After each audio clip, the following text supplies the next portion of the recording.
¿De dónde venimos? Venimos de un Juan 8, donde vemos a Jesús dando misericordia a una mujer que había sido expuesta por un adulterio, y vemos la misericordia de Dios. Pero posterior a ese evento, vemos que Jesús en Juan 8:12, ahí si quieres está muy cerquita de donde vamos a empezar, Juan 8:12, dice Jesús, hablando: yo soy la luz del mundo, el que me sigue no andará en tinieblas, sino tendrá la luz de la vida.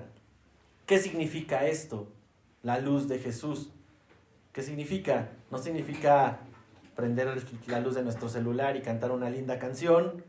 No significa prender velitas y entonar algún canto o alguna oración. Y esto es importante que lo sepamos, porque a veces nos quedamos con lo que las canciones dicen y generamos doctrinas a partir de cantos o a partir de alabanzas. Y cuando te preguntan, bueno, ¿qué es la luz de Jesús? ¿Qué puedes responder? Entonces, veíamos hace 8 días, el pastor Iván nos compartía que la luz de Jesús expone nuestras tinieblas. Y al exponer nuestras tinieblas y nuestra oscuridad, hay un efecto. En algunas personas el efecto es incomodidad, y pues obviamente a nadie le gusta ser expuesto. Pero en otras personas nos lleva a reconocer la necesidad de Jesús, de la luz de Jesús. Fíjate, hemos visto contrastes en los últimos capítulos de la luz y las tinieblas. Hoy vamos a ver un nuevo contraste sobre tener vista y estar ciego. Y estos contrastes nos ayudan muchísimo a poder entender las verdades de Jesús. Juan 3, 19 al 20, no vayas allá, te lo platico. Dice Juan que esta es la condenación, que la luz vino al mundo y los hombres amaron más las tinieblas que la luz, porque todo aquel que hace lo malo aborrece la luz y no viene a la luz, para que sus obras no sean reprendidas. Las personas que hacen fechorías, normalmente, ¿en qué horas lo hacen? En la noche, ¿no? En la oscuridad. Ayer hablábamos de un capítulo grotesco en Jueces, los últimos capítulos de Jueces, y vemos que hombres depravados cometen un acto depravado en la oscuridad de la noche. Entonces, las obras de la oscuridad pues se dan donde no hay luz. Entonces, por eso la luz de Jesús viene a mostrar esa oscuridad en los hombres, y para algunos es rechazarlo y esconder aquello que está mal, pero también otros podemos responder aceptando la luz y decir: Señor, ayúdame a mostrar mi necesidad de ti a través de esta luz. Y como te decía, hay contrastes, ¿no? También hay en Juan 3, 20 y 21, dice Juan 3, 21, mas el que practica la verdad. ¿Qué es practicar la verdad? Pues creer el mensaje de Cristo y es vivir bajo este mensaje. Dice, viene a la luz para que sea manifiesto que sus obras son hechas en Dios. Entonces, quiero englobar el concepto de luz porque nos va a ayudar a entender mucho el capítulo 9. Y como te decía, la luz revela las imperfecciones. ¿Te has dado cuenta que cuando te arreglas en tu casa y dices, y tienes la luz no tan buena, pues ya sales ahí con a lo mejor el gallito? Bueno, yo no, pero los que tienen pelo. Pero ya que estás en el sol, pues el sol revela todo, ¿no? ¿Sí se han dado cuenta que dices, caray, mira, traigo aquí todavía la chinguiña, no me había dado cuenta, ¿no? El sol revela todo, la radiación de esta luz revela las imperfecciones. Y normalmente, pues nos ayuda ¿a qué? A corregir un problema. O sea, si tú ves que tienes un problema en tu aspecto físico, pues lo arreglas, ¿no? Sería un poco absurdo que trataras de esconderlo y te fueras todo el día tapándote esa imperfección. Normalmente la luz te refleja algo y tú tomas una acción para corregirlo, ¿no? Pues la luz de la palabra, la luz de Dios, Jesús, la luz que nos presenta aquí, revela nuestro pecado, como te decía el pastor Iván hace 8 días, y nos lleva a reconocer la necesidad de Cristo. Ese es el efecto que tiene la luz de Jesús en tu vida y en mi vida. Pero mira, te decía, no quiero más bien ir a la palabra, porque es donde vamos a encontrar realmente los significados correctos de la luz de Jesús. Y acompáñame en dos, no pierdas ahí, Juan, acompáñame a dos pasajes, o hay pack también que me ayuda a ponerlos. Lo voy a leer en 2 versiones distintas porque nos va a ayudar a entenderlo, pero en tu Biblia lo puedes leer también. Daniel 2:22 y Salmo 119:130. Son 2 pasajes que nos van a ayudar a entender lo que es la luz de Jesús. Te digo, si tú creías que la luz de Jesús era cantar un himno bonito de Marcos Witt y prender nuestra lamparita y... No, eso no es la luz de Jesús. La luz de Jesús es esto. Fíjate, Daniel 2:22, en la traducción de Dios habla hoy, dice: Él revela las cosas profundas y secretas, conoce lo que está en la oscuridad, pues la luz está con él. Ese es el efecto de la luz, revelar esas cosas profundas y secretas que hay en nuestras vidas. Pero ¿cómo lo hace?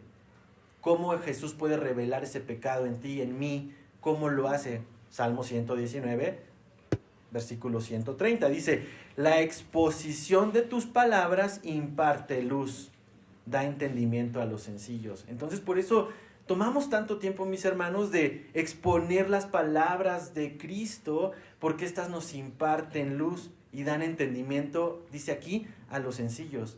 Son palabras que tú y yo vamos a poder entender. Entonces, podemos experimentar la luz de Jesús a través de la exposición de la palabra, cosa que hacemos cada domingo, y esto debe de tener un efecto en tu vida y en mi vida.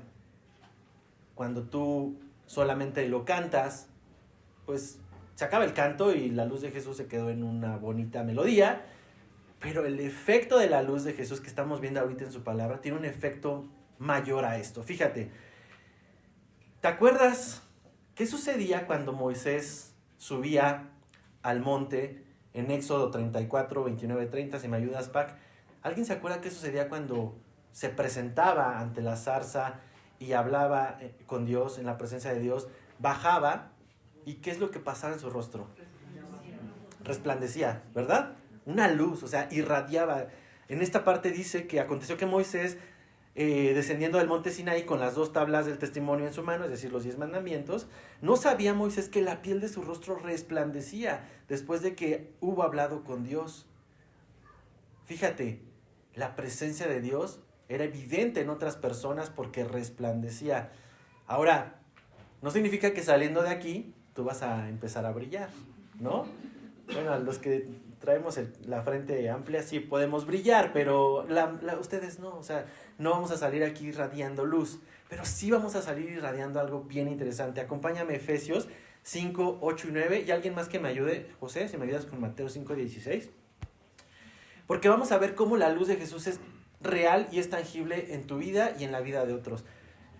Moisés salía de la presencia de Dios irradiando luz. Los creyentes experimentamos esto. Dice Efesios 5, 8 y 9, lo voy a leer en la nueva versión internacional. Dice: porque ustedes antes eran oscuridad y ahora son luz en el Señor. Vivan como hijos de luz. Y lo leí en esta versión porque me gusta cómo lo menciona aquí. Dice: el fruto de la luz consiste en toda bondad, justicia y verdad.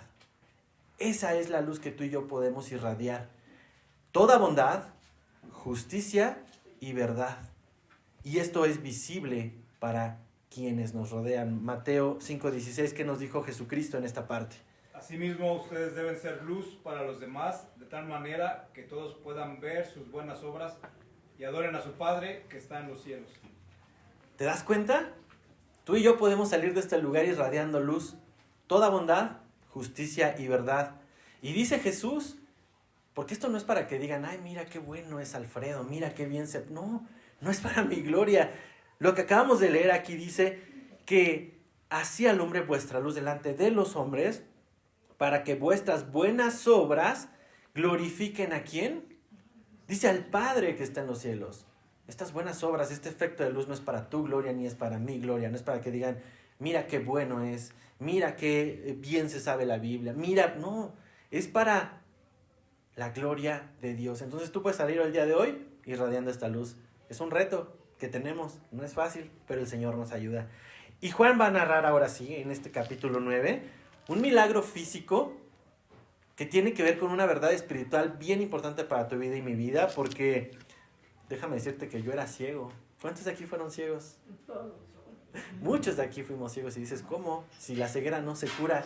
No, la ceguera física, al día de hoy hay muchos experimentos, pero sigue sin curarse, ¿no? Nuestro hermano Adán, que es un hermano que viene y trae una ceguera, o sea, trae un tema que le impide ver, y quizás cuando lo operen él puede recuperar la vista, pero hay personas que nacen sin poder ver y casi imposible que puedan recuperar la vista. Pero Dios nos va a mostrar a través de este pasaje una de las señales que nos va a ayudar a entender la ceguera espiritual del hombre. Te decía, 7 señales son las que Juan presenta para que tú y yo creamos en Cristo.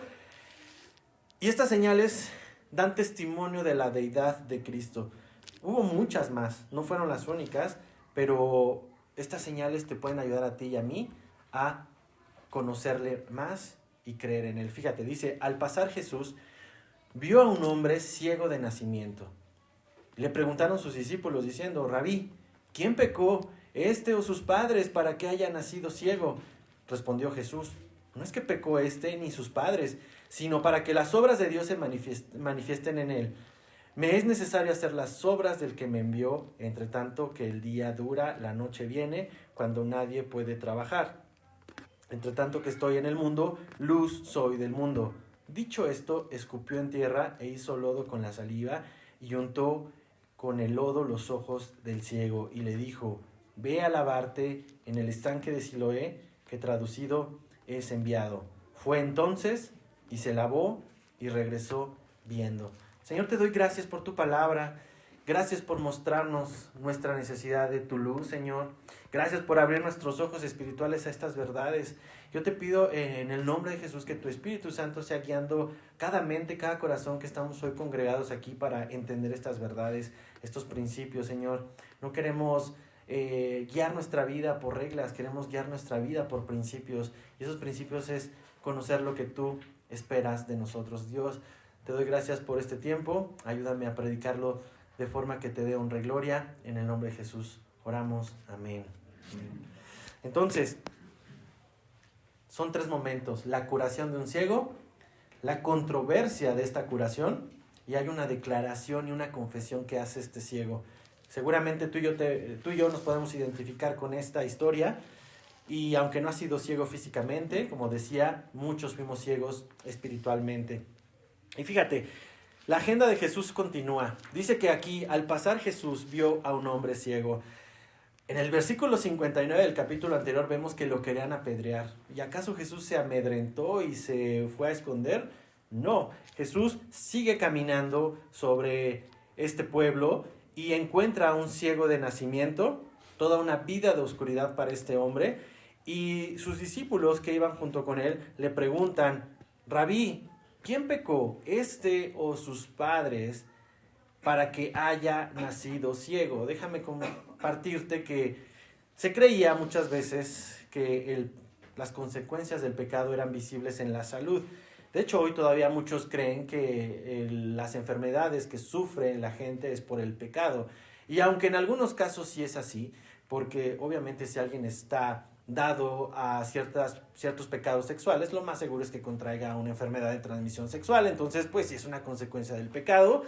Pero hay enfermedades que llegan a los hijos de Dios y entonces pueden venir este tipo de preguntas. ¿Quién pecó? ¿O por qué está pasando esto en nuestros hermanos, ¿no? Y aquí los discípulos hacen una pregunta un poco incómoda o incorrecta porque no están mostrando misericordia hacia el ciego. ¿Ellos sabían que Jesús podía curarlo? Pues claro que sí. Había curado a un paralítico y había hecho muchas otras señales. ¿Por qué no le preguntaron, Señor, ¿no quieres que este hombre sane? Ellos preguntan quién pecó, por qué nació así.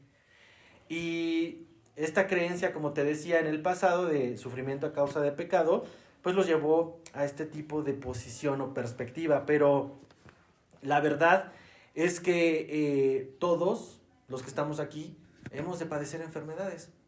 ¿Por qué? Porque el pecado de Adán, la desobediencia que se vivió en el Edén, generó un cuerpo de muerte. Y para que haya muerte debe de haber dolor y enfermedad. David lo describe incluso en el Salmo 32, cuando el pecado está dentro de nosotros, hay un efecto también físicamente. Dice, mientras callé mis huesos envejecieron. En mi gemir todo el día, porque de día y de noche se agravó sobre mí tu mano. Se volvió mi verdor en sequedades de verano. El pecado también enferma el cuerpo, eso es una realidad, pero físicamente los hijos de Dios también padecemos enfermedades y no necesariamente es por el pecado. Pero ahora, si Dios ya borró nuestro pecado, ¿por qué no estamos exentos? Jesús nos ayuda a entenderlo en el versículo 3. ¿Qué les dijo Jesús? Respondió y les dijo, no es que pecó ni sus padres, sino ¿para qué? La obra de Dios. Ay, wow, la obra de Dios se manifieste en él. No hay un pecado directo, ni de sus padres, ni de la persona. Nos dice que es un defecto de nacimiento, es una condición que todo mundo traemos, la enfermedad, pero no es para exhibir el pecado de este hombre, sino es porque hay un propósito. Y esto es algo que quiero que consideres. Hemos visto enfermedad en nuestra familia, sí, pero también hemos visto el propósito de estas enfermedades. Yo te puedo dar fe de esto. He visto la fe de mis familiares más firme cuando la enfermedad ha llegado a la familia y en lo personal también. Hay un propósito y es que la obra de Dios sea manifiesta. Ahora, ¿qué significa esto? Que la obra de Dios sea manifiesta. ¿Acaso Dios enferma a sus hijos para que Él reciba gloria? No, Él no necesita de nosotros para recibir gloria, pero tú y yo sí necesitamos de Él para experimentar su poder. Entonces, en la enfermedad podemos experimentar la gloria de Dios. Y puedes preguntar, ¿pero por qué de esta forma? ¿Por qué no de otra forma menos dolorosa? ¿O por qué mejor sin sufrimiento, Señor? ¿Por qué tiene que ser así? Déjame decirte que Dios es soberano y Él conoce la foto completa. Tú y yo vemos un pedacito de la foto, lo que nos toca vivir el día de hoy, el presente.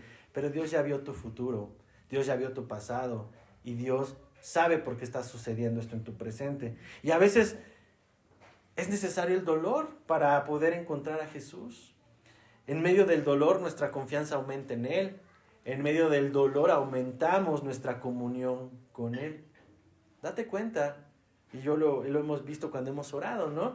Hay personas que no conocen a Cristo, piden oración, no se cumple lo que esperaban. ¿Y qué pasa? Se olvidan de Dios. O sea, no me sirvió, no me funcionó. No buscaban a Dios genuinamente, buscaban la solución de un padecimiento. Pero un creyente va a poder experimentar la confianza y el cuidado de Dios en la enfermedad porque va a poder experimentar el amor, el sustento en toda esta adversidad. Ahora déjame decirte, la adversidad nos permite comprobar el poder y misericordia de Dios. Te puedo decir que esto es verdad. Cuando estamos padeciendo estas tribulaciones, tenemos la oportunidad de experimentar este poder y esta misericordia. El Salmo 119, que es el salmo más largo y que está lleno de textos padrísimos, te dejo ahí la tarea de que lo puedas leer, nos habla de la perspectiva de Dios respecto a estas enfermedades. El salmista lo entendió muy bien. Salmo 119, versículo 71, dice, bueno me es haber sido humillado para que aprenda tus estatutos. Conozco, oh Jehová, más adelante en el 75 dice, conozco, oh Jehová, que tus juicios son justos. Si quieres enfermar a tu hijo, es justo. Si he de pasar por el dolor, es justo. Y que conforme a tu fidelidad me afligiste. Dice, sea ahora tu misericordia para consolarme, conforme a lo que has dicho a tu siervo. Bueno es ser afligido, porque te pude conocer y ahora puedo experimentarte. Esa era la perspectiva del salmista. Pero regresando a la historia, este ciego pues no buscaba a Jesús. Él estaba simplemente ahí tirado. Él no estaba buscando activamente a Jesús como Bartimeo, ¿no? Que recuerdas cómo le gritaba, Jesús, hijo de David, ten misericordia de mí. Este ciego no, este ciego está ahí. Ya no tenía esperanza, probablemente. Ni siquiera conocía a Jesús, ¿no? Y su condición pues prácticamente era de supervivencia, como lo vamos a ver en el versículo 8, pero había un plan soberano. Dios tenía una cita con este enfermo y esta enfermedad acercaría al hombre a Jesús. Versículo 4 dice, me es necesario hacer las obras del que me envió, entre tanto que el día dura, la noche viene, cuando nadie puede trabajar, entre tanto que estoy en el mundo, luz soy del mundo. Nuevamente Jesús nos hace ver esto, luz soy del mundo. Pero dice aquí, me es necesario. Jesús vio la oportunidad en este ciego de hacer las obras de su Padre con este hombre. Y no es que él buscara a Jesús. Jesús buscó a este hombre para hacer las obras del Padre. Y entre tanto, el día dura y la noche viene. Nos está hablando de que hay tiempos específicos, mis hermanos, para hacer la obra de Dios. Entonces había un momento para que este ciego fuera sanado. No era cuando él quisiera, no era cuando él pudiera, era cuando Jesús habría de encontrarse con él. Y dice aquí, entre tanto estoy en el mundo, luz soy del mundo. Entonces déjame decirte algo, mientras Jesús esté cercano el día de hoy, en tu vida, mientras estés escuchando el mensaje de Jesús, Él está cercano, Él está en este mundo aún hablando, tocando a tu puerta y puede iluminar tu vida, como ha iluminado la vida de muchos de los que estamos aquí y mostrarnos el por qué, pero también el para qué de lo que hoy estás atravesando. Toda circunstancia tiene un para qué. Aquí lo vamos a ver. Esta ceguera tuvo un para qué. Versículo 6.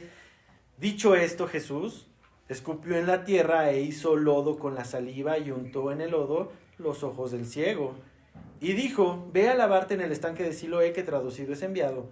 Fue entonces y se lavó y regresó viendo. ¿Por qué hizo esto Jesús? ¿No era más fácil decir, abre tus ojos, levántate y anda? Ya lo había hecho antes. ¿Por qué no simplemente lo tocó quizás y ya? ¿Por qué esta forma de escupir, hacer lodo y untarlo en los ojos? Es una forma de sanar muy poco convencional. ¿Te acuerdas qué significa escupir? ¿O tú sabes qué es escupir hacia algo o alguien? Es un insulto. ¿Estás de acuerdo? Incluso en Marcos, vemos en Marcos 14:65 durante la crucifixión que comenzaron a escupirle a Jesús, a cubrir su rostro y darle puñetazos. Escupir era un acto de insulto. Y dices tú, ¿por qué Jesús hace eso? Incluso hoy en nuestros días, pues es algo muy raro, escupir y untarlo en alguien más. Pero date cuenta, fue el método para que este hombre abriera los ojos y pudiera ver. Y me hace pensar en la cruz. La cruz también es un método poco convencional e insulta nuestra carne, ofende nuestra carne. Y a través de la cruz Jesús trajo vida a nuestra vida. Dice Pablo en 1 Corintios 1:18, porque la palabra de la cruz es locura para los que se pierden. Es una locura que alguien te escupa y tú puedas ser sano. Es una locura que la cruz, un método de tortura y ejecución, sea la fuente de perdón y salvación. Entonces, ¿por qué Dios no solamente perdonó el pecado y se va? ¿Por qué no solamente dijo, bueno, ya de tal manera los amo y simplemente los perdono y ya? No, tuvo que haber una cruz. ¿Y por qué tuvo que sanar al ciego de esta forma? Porque fíjate lo que hay aquí. Hay un acto de voluntad en este milagro, como lo hay en la cruz. Le dijo Jesús, ve a lavarte en el estanque. Esto es un acto de voluntad y de obediencia. Él pudo haber dicho, ¿que no ves que estoy ciego? ¿Cómo voy a ir? ¿Te estás burlando de mí? Es más, ¿se están riendo de mí? ¿Están preguntando quién pecó, si mis padres o yo? ¿Están hablando mal de mí? ¿Me estás pidiendo que vaya a un estanque? ¿Cómo reacciona el ciego? ¿Cómo reaccionas tú al mensaje de la cruz? ¿Quejándote? ¿Con desprecio? Déjenme en paz, esto no es para mí. El ciego lo pudo haber hecho. Imagina la escena. El ciego recibe esta instrucción de alguien desconocido. ¿Y qué fue lo que hizo? Obedeció. Dice que fue, se lavó y regresó. ¿Cómo? No entiendo. No, pero Dios te da el poder en la instrucción. Lo vimos con el paralítico. Fue, se lavó y regresó viendo. No veía desde que le untaron el lodo. Al regresar pudo experimentar el milagro. Entonces, el hombre completamente incapaz e impotente de sanarse a sí mismo, solo le quedó decidir creer en las palabras de Jesús y obedecer. Esto es fe. Esto es la verdadera fe. Que aunque no entiendes por qué te está pidiendo el Señor algo, porque está completamente fuera de tu condición y de tu poder, el Señor te está ordenando algo. Eso es tener fe. La certeza de lo que no se ve. La certeza de lo que se espera, la convicción de lo que no se ve. Eso es fe. Y este hombre tuvo fe al grado de levantarse. Y dice que pudo ver, sus ojos vieron por primera vez la luz. Ahora, es increíble porque este milagro no era común, abrir los ojos de los ciegos. Isaías incluso había dicho en Isaías 35:5, como parte de la profecía, entonces los ojos de los ciegos serán abiertos y los oídos de los sordos se abrirán. Pero los fariseos no escuchaban las profecías o no querían escuchar las profecías. Entonces eso va a generar una controversia. Vamos a pasar al siguiente escenario. Ya pasamos la curación, ahora vamos a ver qué sucedió, porque hubo controversia. Versículo 8 dice: entonces los vecinos y los que antes le habían visto que era ciego decían: ¿no es este el que se sentaba y mendigaba? ¿Te das cuenta de la condición de un mendigo? Unos decían: él es, y otros: a él se parece. Él decía: hey, no se equivoquen, yo soy. Y le dijeron: ¿cómo te fueron abiertos los ojos?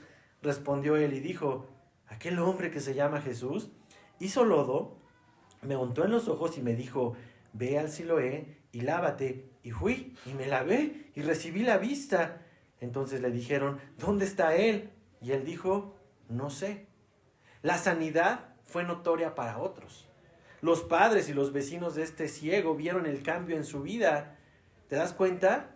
Cuando una persona nace de nuevo, el cambio es evidente en su vida. Las personas que me conocieron hace 20 años pueden ver un cambio en mi vida. Las personas que te conocieron hace 5 o 10, el tiempo que llevas conociendo a Cristo, pueden decir hoy un antes y un después de conocer a Cristo. Y esto es visible para otros. No era de la secreta, como muchos a veces decimos somos, pero que nadie se dé cuenta. No, para la gente que estaba alrededor era visible que regresó viendo. Entonces, vamos a ver aquí que Dios hace las cosas nuevas. Segunda de Corintios 5:12 dice: de modo que si alguno está en Cristo, ¿nueva qué? Y las cosas viejas ¿qué? Pasaron. Y ahora ¿qué? Todo es hecho nuevo, y eso es visible. De un mendigo que estaba tirado, ciego, sin esperanza, ahora es alguien que ve, que camina y que puede ser un testigo de Dios. Pero hasta este punto, el ciego no sabía quién era Jesús, solo sabía su nombre, pero no lo conocía. Entonces hay un par de momentos. El primer momento es experimentar la salvación y la sanidad al abrir sus ojos, y ese es el evangelismo de las personas. Cuando tú le compartes a alguien sobre Jesús y acepta en su corazón conocerle, ese es el evangelismo y cree. Pero el segundo momento, y es donde muchos ya no llegan, es tener comunión con Él, conocerle. Porque sí, hay gente que puede decir: sí, yo conozco a Jesús, yo sé que Él me salvó. Pero el ciego aquí nos dice que no sabía dónde estaba Jesús. No era uno de sus discípulos hasta este momento. Había que pasar al siguiente momento, que era conocer realmente quién era Él. Entonces, ¿qué pasó? Fíjate, versículo 13, lo llevaron ante los fariseos al que había sido ciego, y era día de reposo cuando Jesús había hecho el lodo y le había abierto los ojos. Volvieron pues a preguntarle también los fariseos cómo había recibido la vista. Él les dijo: me puso lodo sobre los ojos y me lavé y veo. Entonces algunos de los fariseos decían: este hombre no procede de Dios porque no guarda el día del reposo. Entonces, esto era el tema del momento. El ciego estaba viendo y era pues viral, ¿no? Si tuvieras hoy a uno de los personajes de Toluca que están en el centro, que están pidiendo limosna, caminar, bueno, creo que hubo unos videos donde sí alguien que pedía, luego lo vieron caminar, pero era por otra razón, no por un milagro. Pero si tuvieras a alguien que está padeciendo una enfermedad en el centro y después ya lo ves caminando, pues sería como: wow, ¿qué pasó? Si yo lo vi en los portales durante 20 años tirado, ¿no? Y ahora camina y ahora ve. Era algo que generaba mucha conversación. Entonces por eso lo llevaron con los fariseos, pero lo vuelven a interrogar. Y acuérdate que ya veíamos en otros capítulos que el día sábado era tan sagrado que para ellos era más importante no violar las leyes del sábado que un milagro de este tipo. Hay un libro, un documento, no sé si es libro, la verdad, perdónenme aquí, pero el Mishnah, que es toda la documentación de las tradiciones judías, son 39 leyes y costumbres, y una de esas leyes prohibía el amasar harina. Entonces, el amasar lodo con saliva era considerado trabajar, y por tanto, Jesús había violado la ley. Por eso, dicen aquí en el versículo 16, algunos de los fariseos decían, este hombre no procede de Dios porque no guarda el día del reposo. Y otros decían, ¿cómo puede un hombre pecador hacer estas señales? Fíjate la división que ya empieza a haber aquí. Los que desacreditan a Jesús por este evento, no importa que haya sanado un ciego, lo hizo en sábado, y qué argumento tan necio. Nuestra mente en tinieblas no ve la luz. Pero los que creen, fíjate, hacen esta pregunta, ¿cómo, si fuera un hombre pecador, cómo podría hacer estas señales? No hace sentido. Entonces, Dios no obraría en alguien que fuera pecador. Versículo 17, volvieron a decirle al ciego, ¿qué dices tú del que te abrió los ojos? Y el que dijo, que es profeta.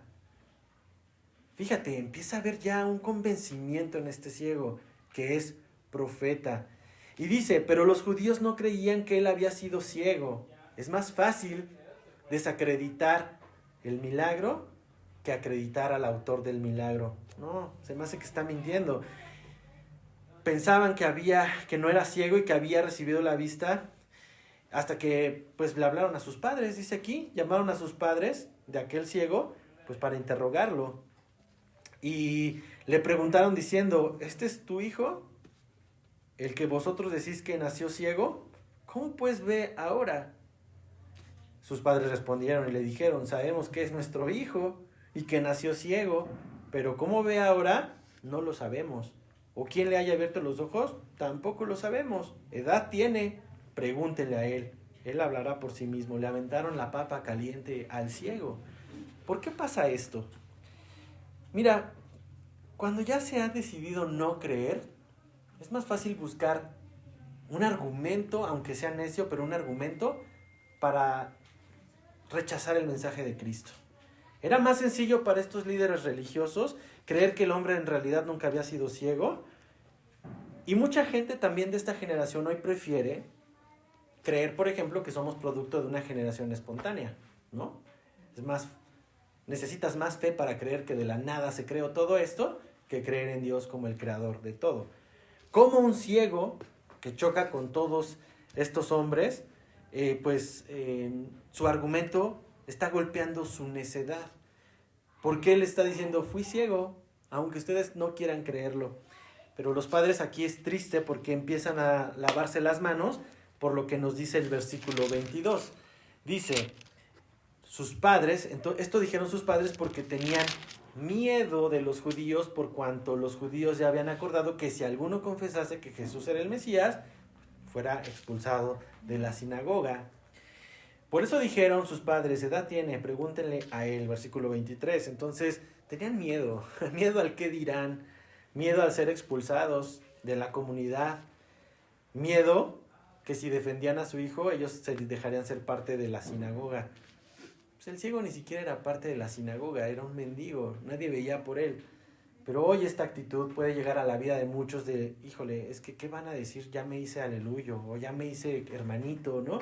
Y entonces esos argumentos empiezan en la mente, mira, a taladrarlo por miedo al que dirán, pero termina siendo una razón para negar a Cristo. Cuando el ciego, lo vamos a ver más adelante, está convencido de quién lo sanó, esto no le importa. No le importa incluso que lo expulsen de la sinagoga. Pero muchos se conforman a sistemas religiosos como este, donde prefieren ser parte de la sinagoga, parte de los fariseos, que negar y seguir negando el poder de Dios, que aceptar a Cristo como el autor de la salvación. Entonces esto es lo que está pasando aquí. Versículo 24. Dice, entonces volvieron a llamar al hombre. Fíjate qué necedad. Volvieron a llamar al hombre que había sido ciego y le dijeron, da gloria a Dios, nosotros sabemos que ese hombre es pecador. Entonces él respondió y dijo, si es pecador, no lo sé. Una cosa sé, que habiendo yo sido ciego, ahora veo. Puedo experimentar su poder. Ahora veo. Pues estos hombres necios le volvieron a decir, ¿qué te hizo? ¿Cómo te abrió los ojos? Él respondió, ya se los dije. No, así ya están entercados, ya. Imagínate la actitud en esta respuesta, ¿no? Ya se los dije, ya se los he dicho y no habéis querido oír. ¿Por qué lo queréis oír otra vez? ¿Quieres también ser parte de sus discípulos? Fíjate el sarcasmo ya con el que responde el ciego. Fíjate, es interesante porque el hombre sanado solo dijo lo que sabía. Dijo, no sé cómo lo hizo, solo sé que me sanó. Dejó en evidencia los razonamientos necios de estos religiosos y vamos a ver el efecto. Vamos a ver el efecto que tiene. Dice, versículo 33. Perdón, me quedé en el versículo 31. Dice, y sabemos que Dios no oye a los pecadores, pero si alguno es temeroso de Dios y hace su voluntad, a este oye. Les está dando una cátedra este ciego a aquellos maestros. Dice, desde el principio no se ha oído decir que alguno abriese los ojos a uno que nació ciego. No eran un milagro común. Si este no viniera de Dios, nada podría hacer. Respondieron y le dijeron, tú naciste de todo en pecado y nos enseñas a nosotros. Y lo terminaron expulsando. El creyente de corazón sencillo como este ciego sabe más verdad que los eruditos teólogos inconversos. Estos conocían mucho la ley, pero su corazón estaba completamente en tinieblas. Ahora este ciego ya no solo veía físicamente, comenzaba a ver espiritualmente y por eso da este tipo de respuesta. Ahora, dice Proverbios 1:7 que el principio de la sabiduría es el temor a Jehová. Los insensatos desprecian la sabiduría y la enseñanza. Queda claro que estos fariseos no tenían ni el más mínimo temor al Señor y están entercados en un argumento. Esta es la controversia que vemos cuando Jesús viene a nuestras vidas, nos sana de nuestro pecado, nos salva y nos da una nueva vida. Mucha gente empieza a buscar el cuándo te vas a equivocar, el cómo desacreditar esa fe que tú profesas, el cómo encontrar esa debilidad para desacreditar la obra de Cristo. Pero mira, mi hermano, confía en el Señor. Confía en el Señor porque vamos a ver qué es lo que decide y cómo se mueve este ciego. Fíjate, versículo 35. Oyó Jesús que le habían expulsado y hallándole le dijo, ¿crees tú en el Hijo de Dios? Jesús supo lo que pasó. Jesús se enteró de la expulsión de este hombre de la sinagoga. Y dice que hallándole, para que tú halles algo, primero tienes que buscarlo. Entonces vemos que Jesús busca activamente a este ciego, lo halla, pero le va a hacer una pregunta trascendental en este encuentro que fue intencional y no casual. Y que es la misma pregunta que el Señor hoy nos hace a ti y a mí. ¿Crees tú en el Hijo de Dios? A Jesús le interesaba la salvación de este ciego, no la salud. Porque pudo haber dicho, pues ya le recuperé la vista y pues ya él solito algún día me encontrará. No, Jesús está más interesado, mi hermano, en la salvación de tu alma que en la sanidad de nuestros cuerpos. Pudo simplemente dejarlo ahí, pero viene, lo busca y le pregunta, ¿crees tú en el Hijo de Dios? ¿Crees tú? Y como respondió, dice, y él le dijo, ¿quién es, Señor, para que crea en él? Pudo haber dicho, mira cómo me lastimó la iglesia, mira cómo me trataron los fariseos, ya me expulsaron, mira cómo me trataron tus discípulos, preguntaron quién había pecado. ¿Respondió así? ¿Cómo voy a mirar? ¿Cómo voy a saber quién es? Si mira a los maestros que hablan de Dios. ¿Respondió así? No, la actitud es, ¿quién es, Señor? Para que crea en Él. Y muchas veces las personas no conocen a Cristo y ponen de argumento lo que han padecido a causa de personas inmaduras o personas que no tienen temor de Dios como estos fariseos, para no considerar conocer a Cristo. Pero la pregunta es válida: ¿quién es, Señor, para que crea en Él? ¿Y qué le responde Jesús? Versículo 37. Pues le has visto y Él habla contigo. Él es. Jesús se revela. Jesús se muestra para este hombre y le dice: el hombre, creo, Señor, y le adoró. Para Jesús es más importante que tú y yo creamos en Él a que tengamos la sanidad o la petición o la bendición que tanto le has pedido en oración. Porque si tú y yo no creemos en Él, esa pregunta tiene un efecto en la eternidad. La ceguera de este hombre terminó, claro. Y siendo lo mejor que le pudo haber pasado, pues le ayudó a creer realmente en Jesús. Y Jesús le dice: pues le has visto y Él es el que habla contigo. Fíjate, nuestra eternidad, esto es algo bien importante, quiero que lo escuches. Nuestra eternidad está determinada por la respuesta que podemos dar a esta pregunta: ¿crees tú en el Hijo de Dios? Toda situación que tú y yo estemos pasando nos va a permitir ver a Jesús. Y eso es una bendición. El hombre le dijo: creo, Señor.